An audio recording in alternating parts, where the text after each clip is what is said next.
Qashqadaryo viloyatining Shahrisabz tumani Yangi qishloq mahallasida o'zgarishlar har bir burchakda sezilmoqda.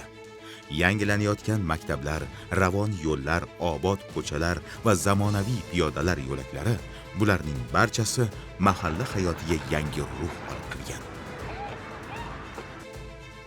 Shu mahallada 60 yildan buyon istiqomat qilayotgan Risolat ayaning nabiralari ham yangi o'quv yilini yangilangan sinf xonalarida kutib oladi.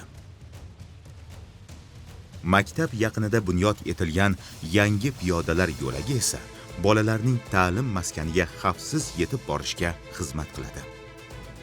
70-maktab ta'mirdan yaxshi chiqdi. Bayramimizdan keyin nabiralarim borib, yangi xonalarga, ta'mirlangan xonalarga o'qiydi. Bilimi bundan ham ziyoda bo'ladi. Maktabga borishga yo'laklar qilindi, tungi chiroqlar, asfalt qilinyapti, elektr tarmoqlari, yangi transformatorlar o'rnatildi. Mustaqilligimizda 35 yilligi munosabati bilan qishlog'imiz ichimlik suvi bilan ta'minlandi. Toza suv uzoqdan toshib ichayotganligi juda qiyin edi. Hozir hammani uyiga kran, hamma mamnun.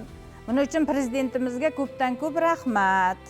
O'zbekiston mustaqilligining 35 yilligi arafasida qishloq joylarini kompleks rivojlantirish loyihasi doirasida Shahrisabz tumani mahallalarida ichimlik suvi tizimi ishga tushirildi.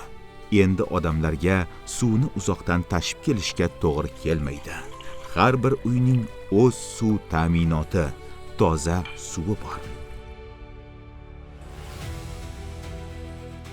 Bir qarashda oddiydek tuyulgan bu qulayliklar aslida mahalla ahli uchun katta o'zgarishdir.